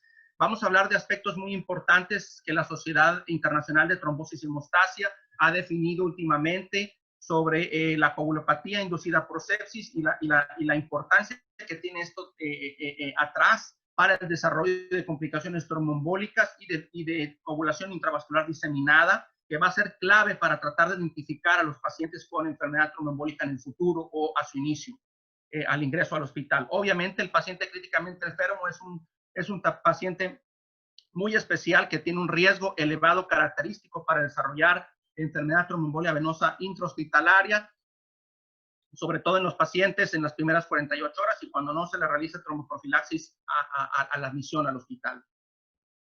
En esta caricatura podemos observar toda la fisiopatología y la orquestación perfecta que tiene el endotelio vascular con la trombina en la generación de la cascada de coagulación, proceso proinflamatorio en cascada que lleva a la respuesta final, regulación, la disregulación significativa y disfunción endotelial que lleva a la activación de receptores y marcadores proinflamatorios que generan la producción de trombina y trombinas a su vez de fibrinógeno y fibrina y la deposición de trombos a nivel sistémico y pulmonar. Lo que llamamos inmunotrombosis, que es un concepto muy complejo y que cada día está cambiando y se está descubriendo y investigando todo el tiempo y que juega un rol muy importante en la fisiopatología de COVID-19 tromboembólico. Solo para comentar las definiciones de coagulopatía séptica inducida por sepsis y la coagulación intravascular diseminada son la cuenta plaquetaria juega un papel importante, el dímero D, los factores de coagulación alterados, tiempo de protrombina, INR que estén alterados y obviamente disfunción orgánica múltiple. Los nuevos criterios simplificados. El criterio es tener de 4 puntos o mayor para coagulopatía séptica objetiva y para coagulación intravascular diseminada de 5 puntos o arriba es considerado el estándar de oro diagnóstico. En este tipo de pacientes al ingreso es muy importante hacerles este score, este screening para ver qué pacientes en el inicio de la admisión o en las primeras 48 horas podemos de alguna manera predecir si van a tener en el futuro a corto plazo, en los primeros 5 o 7 días de hospitalización, complicaciones trombóticas y de ahí el concepto importante de poder definir estos factores y en nuestro hospital lo que estamos haciendo es estar midiendo dímero D, cuenta plaquetaria, factores de coagulación y fibrinógeno prácticamente cada 48 horas para detectar alteraciones tempranas y poder ser un poquito más agresivos en el esquema profiláctico o de tratamiento si es que se diagnostica enfermedad tromboembólica. Como sabemos, las heparinas tienen un efecto pleiotrópico. Tiene sentido lo que los investigadores han propuesto en sus primeros estudios retrospectivos. El efecto pleiotrópico, antiinflamatorio y antiviral que tienen las heparinas al tratar de tener una modulación en la tromboinflamación, en la inhibición de ciertas citoquinas y en la inhibición de ciertos receptores celulares, impidiendo el influjo de calcio citotóxico hacia las células. También, por otra parte, se ha descrito que las heparinas tienen una modulación en los receptores activables de proteasa, que juegan un papel muy importante en la tromboinflamación y inmunotrombosis en este tipo de pacientes, como podemos ver. El primer estudio en cuanto a los marcadores hematológicos o anormales de coagulación en el estudio chino en Wuhan, por Tang, quisiera empezar con este estudio en el cual detecta ciertos factores de riesgo importantes en un estudio prospectivo en 183 pacientes. Analizaron, como les menciono, el comportamiento del dímero D, porcentaje de activación de trombina, fibrinógeno y tiempo de protrombina. La mortalidad de 28 días en la terapia intensiva en este tipo de pacientes con COVID severo fue en general del 11.5%. Interesantemente, los niveles de dímero D en los pacientes que sobrevivieron y salieron avante de la terapia intensiva fueron prácticamente normales a comparación de una elevación de 2.100 nanogramos por mililitro en los pacientes que fallecieron. Por lo tanto, puede ser un factor pronóstico en este tipo de pacientes, al igual que también prolongaciones de 2 a 3 segundos sobre el tiempo normal de la protrombina fueron también estadísticamente significativos. También el porcentaje de actividad de la antitrombina se vio, no fue estadísticamente significativo, pero tiene una tendencia a ser significativa en 91% de los que sobrevivieron versus 84% de los pacientes que fallecieron. Como podemos ver aquí en estas gráficas,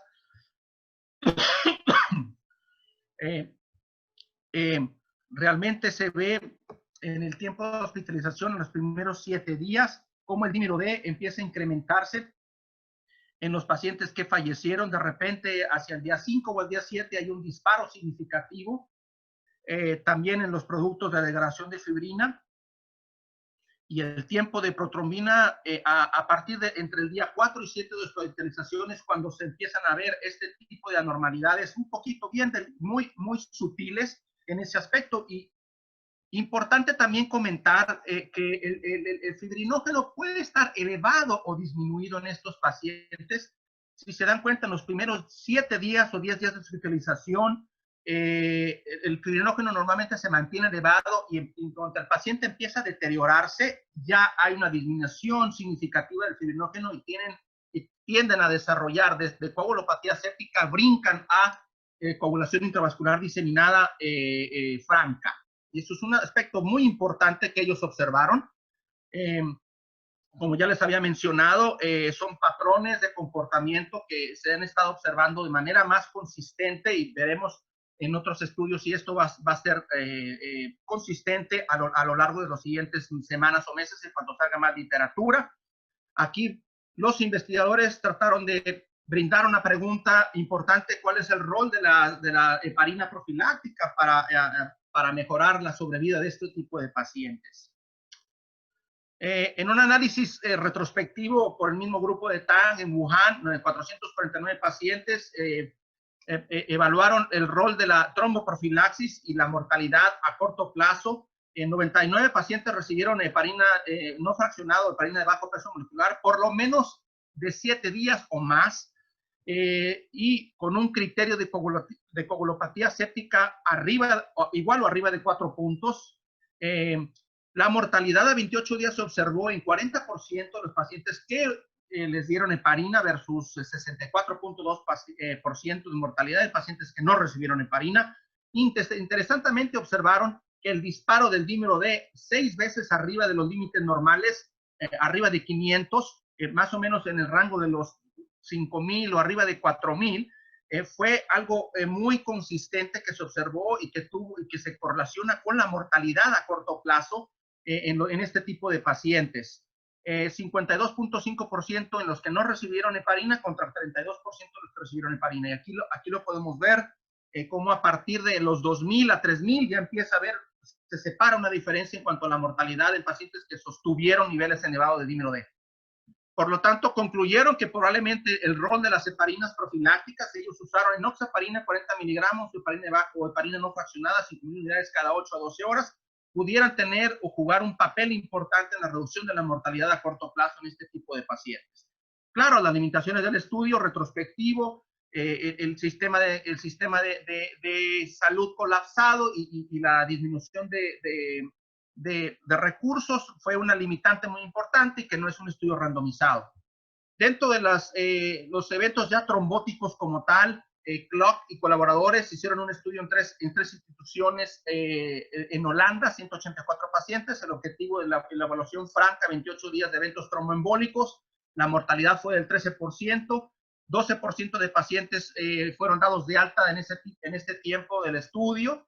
Todavía el 75% están hospitalizados hasta el 6 de abril del 2020 y usaron nadroparina a diferentes regímenes que todavía no están bien establecidos o estandarizados, inclusive en pacientes obesos o en falla renal usaron más heparina no fraccionada, y en pacientes obesos usaron una dosis de cada 12 horas de 5,700 unidades. Como podemos ver en la gráfica del lado derecho, los eventos tromboembólicos empiezan a realizarse o a gestarse en las primeras días de hospitalización, del 0 a los 7 días, un incremento significativo, con 31%, prácticamente 1 de cada 3 pacientes hace una enfermedad tromboembólica de algún tipo. La mayoría fueron tromboembolias venosas, fueron 25 episodios de tromboembolia pulmonar, la mayoría fueron proximales, 7 pacientes fueron distales y 3 trombosis venosas profundas. El total fue un 81% de tromboembolia pulmonar contra un 19% de trombosis venosa profunda, y el 3% fueron más que nada eventos isquémicos cerebrales. La conclusión, definitivamente la enfermedad tromboembólica venosa es altamente prevalente en pacientes críticamente enfermos, prácticamente de un 30-31%, lo cual sugiere una estrategia agresiva de tromboprofilaxis y obviamente el seguimiento, el inicio temprano del screening de qué pacientes pueden realizar coagulopatía séptica o DIC o coagulación intravascular con estos parámetros de seguimiento fibrinógeno, dímero D, plaquetas, tiempos de coagulación.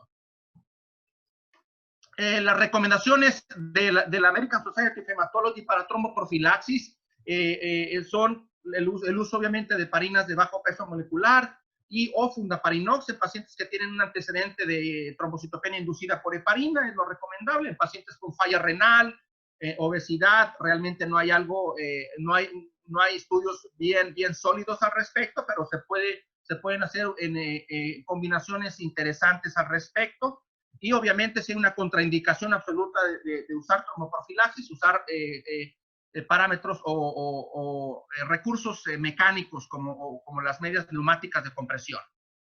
¿Cómo diagnosticar enfermedad tromboembólica? Muy importante, obviamente, ahorita es fundamentalmente la exposición mínima del personal de salud. Y siendo realistas, el tener imagenología disponible en este tipo de pacientes es un lujo en los hospitales. Realmente los pacientes críticos son los que tienen ese tipo de privilegios. Aquí pudieras jugar un rol importante en nuestros anestesiólogos cardiovasculares en pacientes que estén descompensándose, parámetros hemodinámicos hipotensos, taquicárdicos, hipoxémicos, intubar con las medidas de protección y hacer probablemente un ecocardiograma transesofágico para ver cuál es la razón del choque. Y aquí es donde tromboembolia pulmonar juega un papel importante en el diagnóstico diferencial. Lo que le llamamos POCUS o ultrasonido de point of care. Y no basar las decisiones terapéuticas solamente en los niveles de dímero D, ya sabemos que tiene una especificidad muy baja históricamente en los estudios de tromboembolismo venoso.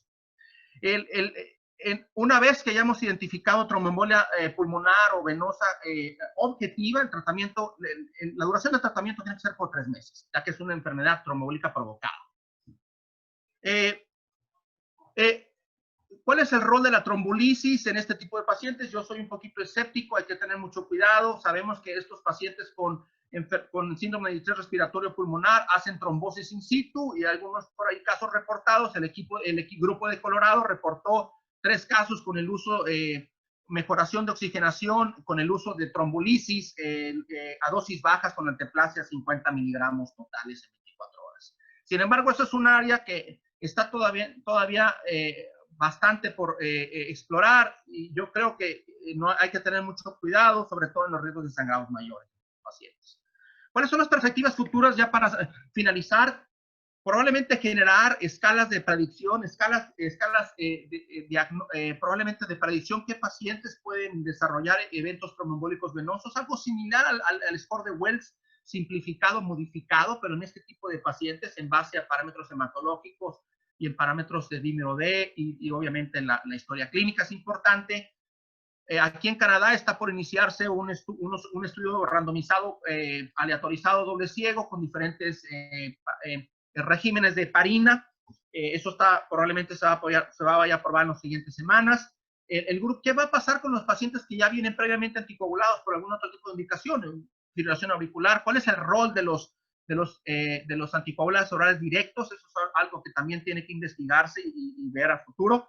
Y obviamente, ¿qué tipo de pacientes dados de alta ya del hospital? ¿Cuál es el fenotipo y el tipo de pacientes que tenemos que darle tromboprofilaxis extendida por 30 o 35 días? Es algo muy interesante también a explorar y probablemente con las herramientas que tengamos ahora del Improve VTE, el score de Improve VTE, qué pacientes van a tener riesgo bajo para sangrado son los más indicados. Probablemente los pacientes que vienen de una terapia intensiva, de una instancia hospitalaria prolongada y débiles, que vayan a tener inmovilización en su casa, son los más, el grupo más lábil o más adecuado para hacer una tromboprofilaxis prolongada. Las conclusiones, definitivamente, es altamente prevalente la enfermedad tromboembólica venosa en los pacientes críticamente enfermos. Ya vemos prácticamente un 30%. Las herramientas que tenemos ahora es obviamente multimodal, clínico, laboratoriales para detectar el fenotipo protrombótico de este tipo de pacientes. Y obviamente tenemos mucho por aprender, tenemos mucho por qué investigar. Hay que estar sintonizados todavía porque todavía tenemos mucho que aprender en esta enfermedad que es sin precedente, algo histórico en nuestra práctica como médicos en la era moderna. Muchísimas gracias. Les dejo mi correo electrónico para cualquier pregunta que tenga la audiencia. Buenas noches.